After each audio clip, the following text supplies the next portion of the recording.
Hey guys, this is Sonu Ahlawat. हर Sunday की तरह लेकर आ चुका हूं दी करंट अफेयर्स होगा एपिसोड नंबर 54, जिसमें हम लास्ट वीक के सभी मोस्ट इंपोर्टेंट, एकदम फिल्टर्ड, एकदम सिलेक्टेड करंट इवेंट्स को डिटेल के साथ डिस्कस करने वाले हैं। हमेशा बोलता हूं दी करंट अफेयर्स शो का एक भी एपिसोड कभी भी मिस मत करेगा। और चैनल के ऊपर आपको दी करंट अफेयर्स शो के नाम से एक प्लेलिस्ट मिल जाएगी। अब तक के जितने भी इंपोर्टेंट एपिसोड हो चुके हैं सब आप वहां पर देख सकते हो। और आज के एपिसोड का पीडीएफ फाइल हिंदी और इंग्लिश दोनों ही लैंग्वेज में आपको वे टू सक्सेस के टेलीग्राम ग्रुप के अंदर देखने को मिल जाएगा, लिंक डिस्क्रिप्शन बॉक्स में। तो इंट्रो में ज्यादा टाइम वेस्ट नहीं करते, फटाफट आज के एपिसोड शुरू करते हैं। तो आज के एपिसोड का first most important current event आपके सामने है, डिस्कस करते हैं। फेसबुक ने अपना कॉर्पोरेट नाम बदलकर किया मेटा। फ्रेंड्स, इतने दिन से जो खबरें आ रही थी कि फेसबुक का नाम बदला जाएगा, फाइनली फेसबुक के सीईओ मार्क जकरबर्ग ने एक ऑफिशियल अनाउंसमेंट के साथ फेसबुक का नाम बदल दिया है। और अब फेसबुक जिस नए नाम से जाना जाएगा वो है मेटा। साथ ही मार्क जकरबर्ग ने यह कहा है कि यह कदम हमने इसलिए उठाया क्योंकि फेसबुक को हम केवल सोशल मीडिया नेटवर्क तक ही सीमित नहीं रखना चाहते, हम इसको और आगे बढ़ाना चाहते हैं, हम इसको एक यूनिवर्स बनाना चाहते हैं, हम एक बड़ी पेरेंट कंपनी बनाना चाहते हैं जिसके बहुत सारे सोशल मीडिया प्लेटफॉर्म्स होंगे। और साथ ही इस यूनिवर्स को उन्होंने नाम दिया है मेटावर्स। अब काफी सारे लोग कंफ्यूज इसमें हो रहे हैं कि जैसे अब आप फेसबुक खोलते हो तो अब से फेसबुक की जगह मेटा लिखा आया करेगा। ऐसा नहीं है। मेटा जो नाम है इनका कॉर्पोरेट नाम है, यानी कि जो बड़ी पेरेंट कंपनी इन्होंने बनाई है उसका नाम मेटा है। इसके अंदर बहुत सारे सोशल मीडिया प्लेटफॉर्म आया करेंगे। फेसबुक एक सोशल मीडिया प्लेटफॉर्म है, वो इसके अंदर आएगा। साथ ही मेटा के अंदर इंस्टाग्राम भी आएगा, व्हाट्सएप भी आएगा और भी बहुत सारे मैसेंजर वगैरह जितने भी अब तक फेसबुक के थे वो अब मेटा के अंदर आने लगेंगे। क्योंकि फेसबुक पहले से एक सोशल मीडिया नेटवर्क था, उसके बाद इंस्टाग्राम आया फेसबुक का, उसके बाद फेसबुक का व्हाट्सएप आया, तो फेसबुक के नाम से चल रहे थे, जबकि फेसबुक अपने आप में एक सोशल मीडिया प्लेटफॉर्म था। तो अब इन्होंने डिसाइड किया कि आगे बढ़ने के लिए एक यूनिवर्स बनाया जाए, एक पेरेंट कंपनी बनाया जाए कि इस पूरे सिस्टम को एक ही नाम से जाना जाए, चाहे वो इंस्टाग्राम हो, व्हाट्सएप हो, सब इसके अंडर ही आए। तो मेटा एक पेरेंट कंपनी हो गई और इसके नीचे फेसबुक, व्हाट्सएप वगैरह ये सब कुछ आएंगे, या फिर आने वाले टाइम में जितने भी नए इनके प्लान आते हैं वो सब कुछ इसके अंदर आएंगे। ठीक है, तो मेटा एक पेरेंट कंपनी है, मेटा एक कॉर्पोरेट नाम है, ना कि जो सोशल मीडिया प्लेटफॉर्म फेसबुक है उसका नाम बदला गया। क्लियर है? समझ गए? नेक्स्ट है G20 समिट, इटली से रिलेटेड है। G20 शिखर सम्मेलन में शामिल होने इटली पहुंचे पीएम मोदी। फाइनली भारत के प्रधानमंत्री नरेंद्र मोदी जी इटली पहुंच चुके हैं, क्योंकि इटली की राजधानी रोम के अंदर G20 शिखर सम्मेलन आयोजित किया जा रहा है, जो कि 30 अक्टूबर से लेकर 31 अक्टूबर तक चलने वाला है। सबसे पहले समझ लेते हैं कि भाई G20 शिखर सम्मेलन आखिर होता क्या है। फ्रेंड्स, ये एक ऐसी समिट है जो कि वर्ल्ड वाइड इंटरनेशनली होती है। इसके अंदर दुनिया भर के वो 20 देश शामिल होते हैं जो कि आर्थिक रूप से सबसे मजबूत देश हैं, और ये सभी देश मिलकर वैश्विक अर्थव्यवस्था के ऊपर चर्चा करते हैं, देशों के अंदर विकास लाने के लिए चर्चा करते हैं, और जो वैश्विक मुद्दे होते हैं ना उनको सुलझाने की कोशिश करते हैं, उनके ऊपर चर्चा करते हैं। हर साल ये सम्मेलन होता है। सबसे पहले देख लेते हैं कि इस सम्मेलन के अंदर कौन कौन से वो 20 देश शामिल हैं जो कि आर्थिक रूप से सबसे स्ट्रॉन्गेस्ट हैं। एक इसमें अर्जेंटीना है, दूसरा ऑस्ट्रेलिया, ब्राजील, कनाडा, चीन, यूरोपीय संघ, France, Germany, Bharat, Indonesia, Italy, Japan, Mexico, रूस, सऊदी अरब, दक्षिण अफ्रीका, दक्षिण कोरिया, तुर्की, यूनाइटेड किंगडम और संयुक्त राज्य अमेरिका भी होता है। स्पेन एक स्थायी अतिथि होता है, यानी कि चीफ गेस्ट के रूप में होता है, एक तरीके से ऐसा कह सकते हैं, जो कि हर वर्ष आमंत्रित रहता है, यानी कि इसको इनविटेशन मिलता है। समझ गए हैं? तो ये 20 देश इसमें शामिल होता है, 20 देशों का ये एक ग्रुप है। अब ये भी सवाल उठता है कि भाई यही 20 देश इसके अंदर क्यों शामिल है दुनिया भर के। भाई ये जो 20 देश है ना, इनकी जो जीडीपी है वो वर्ल्ड की टोटल जीडीपी का लगभग 80% हिस्सा इन देशों का ही है। ठीक है, टोटल जीडीपी का 80% हिस्सा इन देशों से ही आता है। साथ ही वर्ल्ड की जो टोटल पॉपुलेशन है और इन 20 देशों की जो पॉपुलेशन है वो लगभग 60% भागीदारी इन 20 देशों की पॉपुलेशन करती है वर्ल्ड की टोटल पॉपुलेशन में। इसलिए हर तरीके से अगर देखा जाए तो ये देश स्ट्रॉन्ग माने जाते, इसलिए ये आर्थिक मुद्दों के ऊपर चर्चा करते हैं। अब देखिए, हर साल बहुत सारे मुद्दों के ऊपर ये चर्चा करते हैं, लेकिन स्पेशली अगर एग्जाम में पूछ लिया जाए कि 2021 में जो ये हो रहा है कौन कौन सी चीजों के ऊपर चर्चा की गई, सबसे पहले तो जो कोरोना महामारी की वजह से जो अर्थव्यवस्था बिगड़ी है देशों की, उसके ऊपर चर्चा करेंगे। साथ ही स्वास्थ्य रिकवरी के ऊपर भी मेन चर्चा ये करने वाले हैं।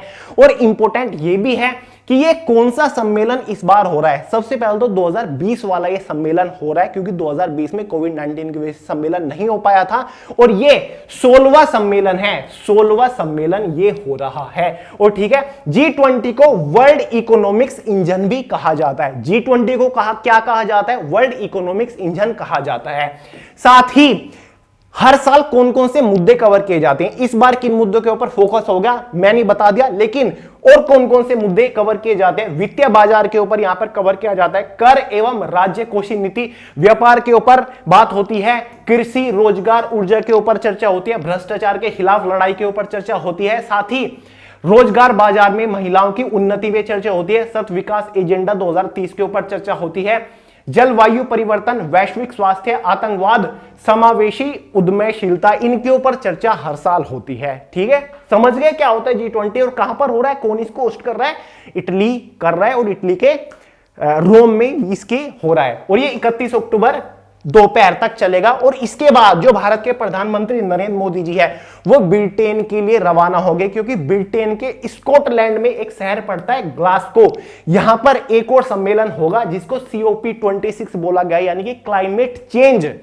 ये एक सम्मेलन है जिसका 26वां संस्करण ब्रिटेन के अंदर होने वाला है। इसके अंदर लगभग 120 देश शामिल होते हैं, 120 देश इस सम्मेलन के सदस्य हैं। 2 नवंबर 2021 को ये शुरू होने वाला है, लेकिन मोदी जी 31 अक्टूबर दोपहर के बाद ही ब्रिटेन में निकल जाएंगे, ब्रिटेन की यात्रा पर निकल जाएंगे। समझ गए? ग्लासगो जब ये सम्मेलन होगा इसके बारे में पूरी डिटेल में आपको निकाल के दे दूंगा कि ये किस किस तरीके से होगा, क्या क्या इसमें चर्चा की गई है। लेकिन क्लाइमेट चेंज यानी कि जलवायु परिवर्तन के ऊपर इसमें चर्चा की जाएगी। समझ गए यार? बहुत ही बढ़िया इंपॉर्टेंट है। नेक्स्ट है RBI Reserve Bank of India governor Shaktikanta Das का कार्यकाल 3 साल बढ़ा। सब लोग सोच रहे थे कि 10 दिसंबर 2021 को जो RBI के प्रेजेंट गवर्नर है शक्तिकांत दास, इनका मतलब कार्यकाल खत्म हो जाएगा और फिर नए RBI के गवर्नर अपॉइंट किए जाएंगे। लेकिन सस्पेंस यहां पर क्या निकल के आया है, जो शक्तिकांत दास फिलहाल RBI के गवर्नर है, इनका कार्यकाल 10 दिसंबर 2021 से लेकर 3 साल और आगे बढ़ा दिया गया है, लगभग 2024 तक अब ये RBI के गवर्नर बने रहेंगे, या फिर अगला आदेश जब तक आता है तो ये RBI के गवर्नर बने रहेंगे। अगर एग्जाम में क्वेश्चन घुमा फिरा के पूछ ले जाएगी RBI के नए गवर्नर किनको चुना गया, तो यही लिख दीजिएगा कि भाई शक्तिकांत दास ही है, क्योंकि इनका कार्यकाल बढ़ चुका है, 10 दिसंबर को खत्म होने वाला था, लेकिन अब यही बने रहेंगे RBI के गवर्नर। ठीक है, ये है शक्तिकांत दास जो कि IAS रह चुके हैं। नेक्स्ट है 67 नेशनल फिल्म अवार्ड 2021 से रिलेटेड। आपको पता है हाल ही में हुआ है, शायद 25 अक्टूबर को Manoj Vajpayee best actor award से सम्मानित। एग्जाम में बहुत ज्यादा क्वेश्चन पूछा जाता है कि नेशनल अवार्ड, इस बार का जो नेशनल अवार्ड है वो बेस्ट एक्टर किसको मिला है, फिर बेस्ट फिल्म को में किसको मिला है, बेस्ट एक्ट्रेस को किसको मिला है। ठीक है, सबसे ज्यादा बेस्ट एक्टर पूछा जाता है। ठीक है, मतलब सबसे बेस्ट एक्टर किसको मिला है। तो भाई 67वां जो नेशनल फिल्म अवार्ड हुआ है वो 25 अक्टूबर 2021 को आयोजित किया गया, दिल्ली के विज्ञान भवन में आयोजित किया गया। जो अवार्ड दिए गए हैं वो उपराष्ट्रपति जी द्वारा यानी कि वेंकैया नायडू जी द्वारा दिए गए हैं, और ये 67वां नेशनल फिल्म अवार्ड था। बेस्ट एक्टर जो दिया गया है अवार्ड वो मनोज वाजपेयी को दिया गया है भोंसले फिल्म के लिए। साथ ही बेस्ट एक्टर कैटेगरी में धनुष जो कि एक साउथ इंडियन एक्टर है, इनको भी दिया गया है।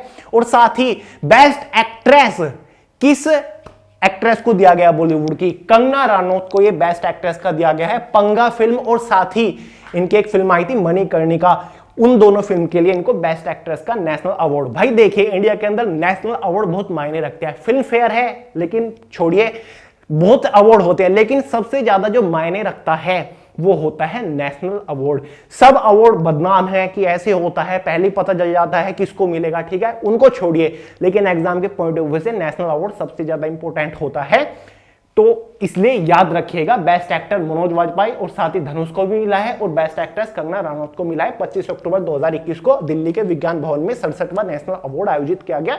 किसके द्वारा अवार्ड दिए गए? उपराष्ट्रपति वेंकैया नायडू जी द्वारा दिए गए। केंद्र सरकार का बड़ा फैसला, जल्द ही शुरू होगा हर घर दस्तक अभियान।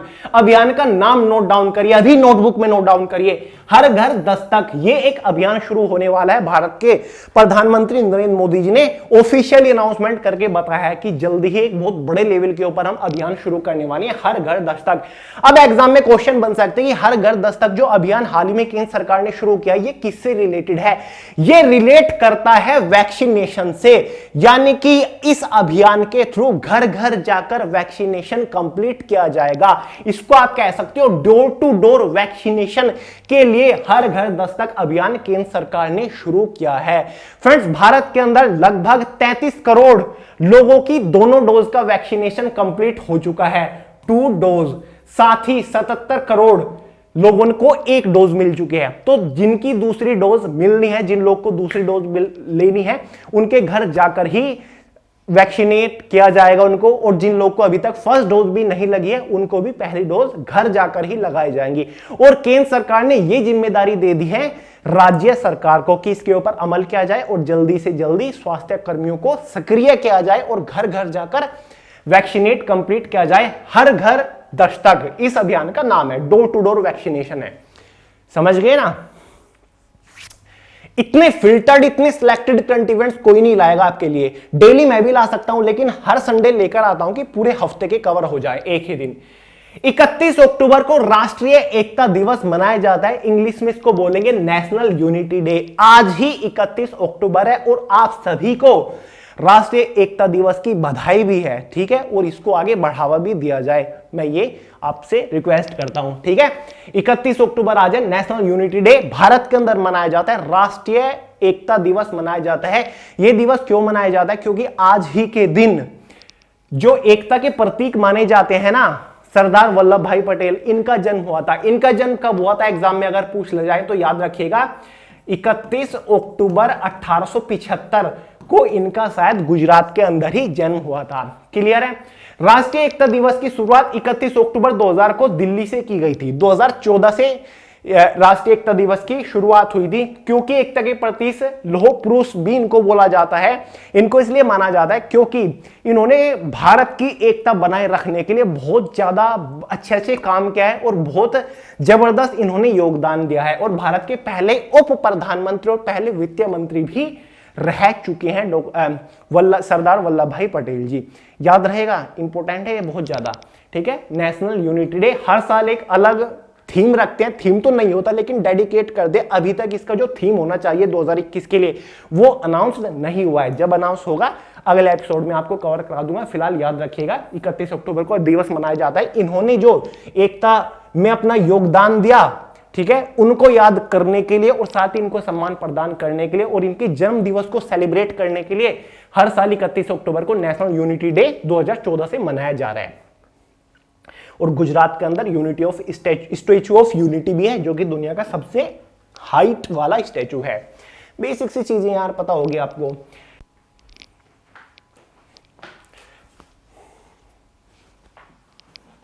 के ऊपर है।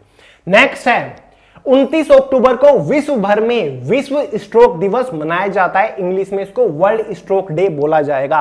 अब सवाल उठता है कि भाई स्ट्रोक होता क्या है? फ्रेंड्स, स्ट्रोक एक प्रकार की बीमारी है जो कि मस्तिष्क से जुड़ी एक गंभीर बीमारी है। इसमें क्या होता है, जब मस्तिष्क में प्रॉपर रक्त का बहाव नहीं पहुंचता, यानी कि ब्लड फ्लो कम हो जाता है, उस सिचुएशन को ही स्ट्रोक बोलते हैं, जिसकी वजह से माइंड में, ब्रेन में ऑक्सीजन नहीं पहुंच पाती, क्योंकि जो ब्लड हमारी नसों में बह रहा है ये हमारी बॉडी में ऑक्सीजन पहुंचाने का ही तो काम कर रहा है, और ब्लड फ्लो नहीं पहुंच पाता माइंड तक, तो माइंड में ऑक्सीजन भी नहीं पहुंच पाएगी, दिमाग तक ऑक्सीजन नहीं जाएगी, जिसकी वजह से स्ट्रोक, माइंड ब्लॉकेज हो जाता है और ये गंभीर जानलेवा बीमारी है।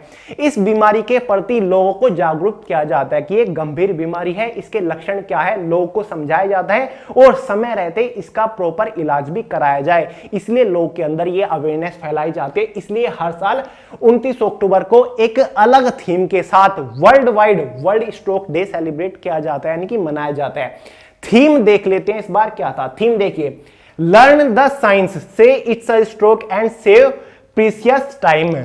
ठीक है, लर्न द साइंस से it's a stroke and save precious time. ये भाई इस बार 2021 का स्ट्रोक डे का थीम था। इसके कुछ फैक्टर्स भी है, रिस्क भी है, जिसकी वजह से पता चल जाता है कि हाँ स्ट्रोक हो सकता है या फिर नहीं। हाई ब्लड प्रेशर जिन लोगों का रहता है वो हाई रिस्क पे है स्ट्रोक से रिलेटेड। मेंटल स्ट्रेस जिनको होती रहती है उनको भी रिस्क है स्ट्रोक का। हाई कोलेस्ट्रॉल, डायबिटीज, स्मोकिंग वगैरह जो लोग करते हैं ये गंभीर एक लक्ष्य, मतलब इसकी वजह से स्ट्रोक होता है। साथ ही अल्कोहल ड्रिंकिंग वगैरह जो करते हैं, ओबेसिटी मोटापा जिनके अंदर बहुत ज्यादा है, ये आगे जाके स्ट्रोक बन सकता है। इसलिए यार इन चीजों से बचे और इन चीजों का इलाज करवाएं। नेक्स्ट है, टेक्निकल आ गया थोड़ा सा है। भारत ने किया अग्नि-वी मिसाइल का सफल परीक्षण। फाइनली फ्रेंड्स, भारत ने अग्नि-वी जो कि एक बैलिस्टिक मिसाइल है इसका सफल परीक्षण कर लिया है। उड़ीसा के अब्दुल कलाम जो इनका सेंटर है वहां से कर लिया है। ठीक है, और ये किसने किया है? वो SFC यानी कि एक तरीके से जो इंडियन आर्मी की सब्सिडरी है, स्ट्रेटेजिक फोर्स कमांड ने इसका सफल परीक्षण कर लिया है उड़ीसा से। अब ये है क्या? ये एक सतह से यानी कि सरफेस से सरफेस पे वार करने वाली मिसाइल है, यानी कि लॉन्च होगी धरती से ही और हवा में जाएगी और फिर धरती पे अपने टारगेट को हिट करेगी। और सफल परीक्षण होने के बाद इसकी रेंज का पता चला है कि ये 5000 किलोमीटर तक अपने टारगेट को उड़ा सकते हैं, अपने टारगेट को हिट कर सकते हैं। इस सफल परीक्षण में यही देखा गया है, 5000 किलोमीटर तक इसने अपने टारगेट को सफलतापूर्वक हिट किया। और इसका मेन पर्पस है नाइट में प्रॉपर इस मिसाइल का इस्तेमाल किया जाता है। रात के समय में इस मिसाइल ने अपने टारगेट को हिट करके दिखाया है 5000 किलोमीटर, सोचिए। और 15 से 18 मिनट के अंदर इसने अपने टारगेट को हिट करके दिखाया। स्पीड सोचिएगा क्या जबरदस्त इसकी हो सकती है। तो फाइनली भाई अग्नि-वी मिसाइल है। और इससे पहले जून 2021 में ही DRDO ने जो अग्नि प्राइम मिसाइल है जिसकी रेंज लगभग 2000 किलोमीटर तक थी, उसका सफल परीक्षण किया गया। और ये भी अग्नि सीरीज का ही है, लेकिन ये कुछ ज्यादा एडवांस है। इसमें बढ़िया GPS नेविगेशन सिस्टम वगैरह लगाए गए हैं जो कि अपने टारगेट को हिट करने में उसकी पहचान कर लेती है टारगेट कहां पर है। ठीक है, तो एक याद रखिएगा मिसाइल का नाम अग्नि-वी मिसाइल है और भारत ने इसका सफल परीक्षण कर लिया है। नेक्स्ट है, ये इंपॉर्टेंट है, रिलायंस जियो ने अपना बहुप्रतीक्षित बोलते हैं मच अवेटेड को, जिसका काफी टाइम से वेट चल रहा हो, स्मार्टफोन जियो फोन नेक्स्ट लॉन्च किया। फाइनली फ्रेंड्स, जियो ने अपना पहला 4G स्मार्टफोन लॉन्च कर दिया है जिसका नाम है Jio phone next. Much awaited phone है क्योंकि काफी टाइम पहले इसकी अनाउंसमेंट हो चुकी थी और बहुत सारे लोग बेसब्री से इसका वेट भी कर रहे थे। Friends, completely made in India phone है, भारत द्वारा इस फोन को बनाया गया। एग्जाम में गारंटीडली क्वेश्चन बनेगा। जो ये जियो फोन नेक्स्ट है, जियो ने किस कंपनी के साथ इसको मिलकर बनाया है? तो नीचे लिखा हुआ है क्रिएटेड विद गूगल। जियो और गूगल ने इस स्मार्टफोन को साथ मिलकर बनाया गया है। यह कहा गया कि मेड इन इंडिया फोन है और यह काफी सस्ते दामों पर प्रोवाइड किया जाएगा ग्राहक को। अब देखिए, यह बोला जा रहा है कि आप इस फोन को प्राप्त कर सकते हैं केवल 1999 रुपए में, लेकिन इसकी जो एक्चुअल वैल्यू है, इसका जो एक्चुअल प्राइसिंग है वो लगभग 6499 है। लेकिन डाउन पेमेंट देके आप इस फोन को शुरुआत में 1999 यानी कि लगभग 2000 रुपए में प्राप्त कर सकते हैं। उसके बाद हर महीने इस फोन की आपको EMI भरनी पड़ेगी। EMI के दो प्लान यहां पर रखे गए, एक 18 महीने का, एक 24 महीने का। 18 महीने की EMI अगर आप लेते हैं तो हर महीने आपको 500 रुपए पे करने पड़ेंगे EMI के तौर पर। अगर आप 24 महीने की EMI लेते हैं तो हर महीने आपको लगभग 450 रुपए यहां पर पे करने पड़ेंगे EMI के तौर पर। फिलहाल इसके दो वेरिएंट निकाले गए हैं, एक 2 GB रैम और साथ ही 16 GB हार्ड डिस्क, और दूसरा इसका लगभग 3 GB RAM 32 GB hard disk के साथ इसको निकाला गया है। ये एक स्मार्टफोन बताया गया है जिसमें कैमरा भी काफी हाई क्वालिटी बताया जा रहा है और ये कहा जा रहा है कि ये ऑफलाइन मार्केट में भी इसी दिवाली से शुरू हो जाएगा, यानी कि इसकी सेल दिवाली पर शुरू होने वाली है। तो मच अवेटेड है, देखते हैं भाई कितने लोग इसका फायदा उठा पाते हैं। नेक्स्ट है मेड इन इंडिया। सबसे अच्छी बात यह है एनसीआरबी रिपोर्ट में खुलासा, आत्महत्या के मामलों में महाराष्ट्र शीर्ष स्थान पर है, यानी कि महाराष्ट्र टॉप पर है भारत में आत्महत्याओं के मामले में। एनसीआरबी ने हाल ही में एक रिपोर्ट जारी की है। एनसीआरबी है क्या? नेशनल क्राइम रिकॉर्ड्स ब्यूरो है, ठीक है, जो कि हर साल रिपोर्ट जारी करता है। हाल ही में इसने 2020 की रिपोर्ट जारी की है, जिसमें इन्होंने बताया है कि भारत के अंदर जहां आत्महत्या के मामले बहुत ज्यादा बढ़े हैं, वहीं पर जो रोड एक्सीडेंट है, सड़क दुर्घटना है, उससे जो मृत्यु दर है वो काफी नीचे भी गई है।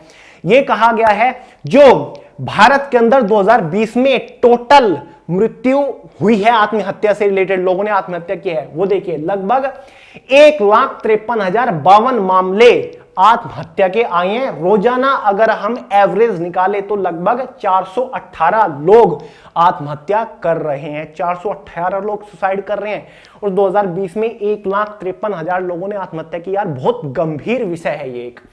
साथ ही महाराष्ट्र टॉप पर यहां पर पहुंच गया है। देखिए कुल लगभग मतलब जो टोटल है 19,909 मामले महाराष्ट्र राज्य से दर्ज किए गए, यानी कि आत्महत्या के मामले में महाराष्ट्र टॉप पर चल रहा है 13% के साथ, यानी कि टोटल मतलब जितने भी मामले आए हैं। और साथ ही यूनियन टेरिटोरी यानी कि केंद्र शासित प्रदेश में दिल्ली टॉप पर आया, लगभग 3,000 के आसपास केस वहां पर दर्ज किए गए हैं 2020 में आत्महत्या के। तो याद रखिएगा कौन रिपोर्ट को जारी करता है? एनसीआरबी। कहीं फुल फॉर्म पूछ ली जाए नोट करिएगा, नेशनल क्राइम रिकॉर्ड्स ब्यूरो।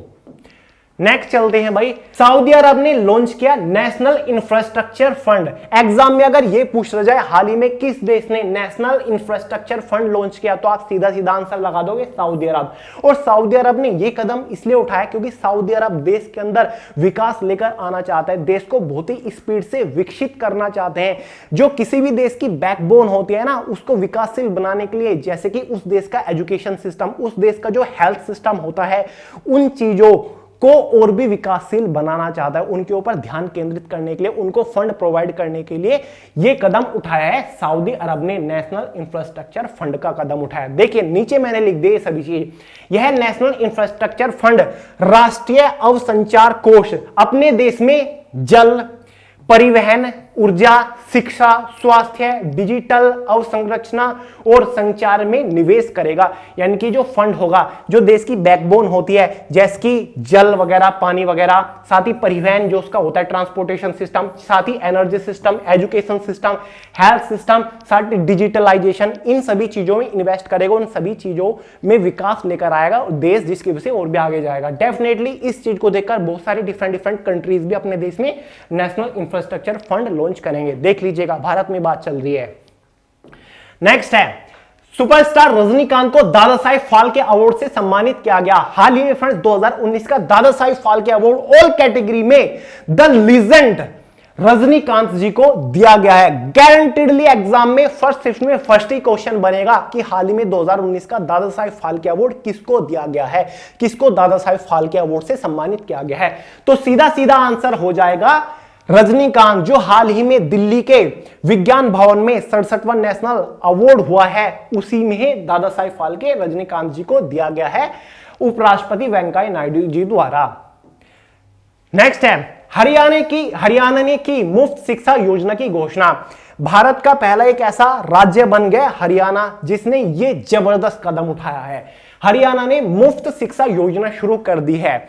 मुफ्त शिक्षा योजना के तहत जो ऐसे बच्चे हैं, ठीक है, ऐसे लोग हैं, ऐसे परिवार से आते हैं, जो स्टूडेंट ऐसे परिवार से आते हैं जिनकी वार्षिक आय 1,80,000 से कम है, जिस परिवार की पारिवारिक आय 1,80,000 से कम है, उनको फ्री शिक्षा प्रोवाइड करेगी हरियाणा सरकार।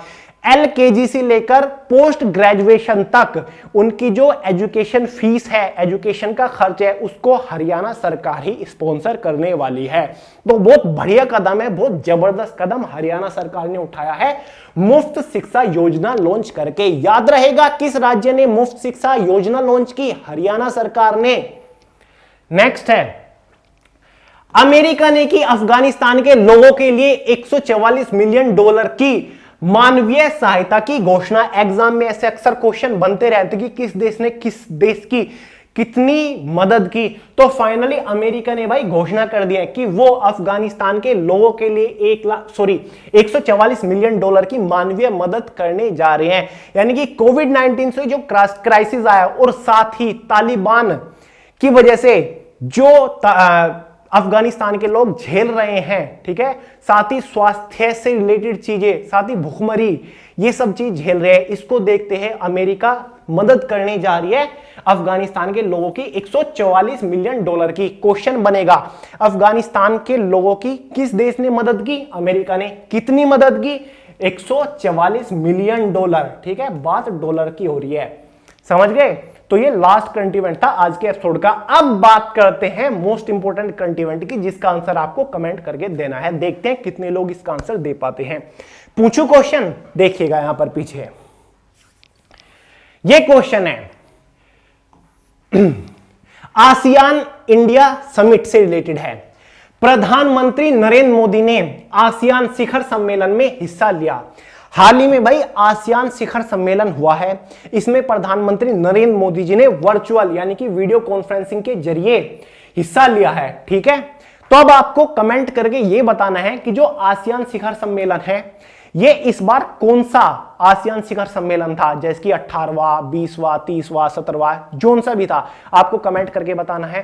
साथ ही आसियान शिखर सम्मेलन जो आसियान ये लिखा हुआ है ASEAN, इसमें कौन कौन से देश शामिल हैं, साथ ही आसियान शिखर सम्मेलन में ASEAN की फुल फॉर्म क्या होती है, इसका मतलब क्या होता है, ये आप सभी को बताना है, ठीक है। और इसको किस देश ने इस बार होस्ट किया है, ठीक है, यानी कि किस देश ने इसकी मेजबानी की है।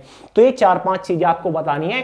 आसियान की फुल फॉर्म क्या है, कौन कौन से देश इसमें शामिल है, कौन से वह ये सेशन था यानी कि कौन सा संस्करण था ये आसियान शिखर सम्मेलन को, और कब आयोजित किया गया, ये डेट भी आपको लिखनी है। क्लियर है? सर्च करो गूगल से, कोई प्रॉब्लम नहीं है, लेकिन कमेंट करके सब लोगों को बताना है, इसके बारे में पूरी डिटेल निकालिए कि भाई होता क्या है, कौन कौन से देश इसमें शामिल है और क्यों होता है ये, क्या क्या मतलब है। जैसे कि G20 बताया, 20 आर्थिक रूप से जो सबसे स्ट्रॉन्ग देश हैं वर्ल्ड के, वो उसमें सदस्य होते हैं। इसमें बताइए कौन से देश सदस्य होते हैं और कितने देश इसमें सदस्य होते हैं, सारी चीज बतानी है आपको। चलिए दोस्तों, इस वीडियो में इतना ही था। कमेंट करके क्वेश्चन का आंसर जरूर दीजिएगा, तभी पता चलेगा कि आप सीरियस हो या फिर नहीं हो। तो चलिए दोस्तों, इसका PDF फाइल आपको नीचे डिस्क्रिप्शन बॉक्स में टेलीग्राम का लिंक प्रोवाइड कर दिया है, ज्वाइन कर लीजिएगा। हिंदी इंग्लिश में PDF मिल जाएगा, पढ़ सकते हो। वैसे तो आपको नोट्स बनाने चाहिए, फिर भी मैंने आपको कॉम्प्लीमेंट्री प्रोवाइड करा दिया है। डेटा खत्म होने की वजह से जो लोग क्लास नहीं ले पाते वो पढ़ सकते हैं। साथ ही इंस्टाग्राम के ऊपर फॉलो कर लीजिएगा, और ये जो है यहाँ पर ये सब्सक्राइब कर लीजिएगा वे टू सक्सेस को। और हाँ, दिवाली तक का ऑफर चला हुआ है फिलहाल भी, जो हमारी लास्ट 12 मंथ की करंट अफेयर की बुक है इसके ऊपर हैवी डिस्काउंट चला हुआ है। लिंक डिस्क्रिप्शन बॉक्स में, फ्लिपकार्ट से परचेज जरूर कर लीजिएगा और प्रिपरेशन शुरू कर दीजिएगा, क्योंकि पूरे साल के करंट इवेंट हमने इसमें मेंटेन कर रखे हैं। तो चलिए दोस्तों, इस वीडियो में इतना ही था, मिलते हैं अगली वीडियो में बहुत जल्द, तब तक के लिए जय हिंद।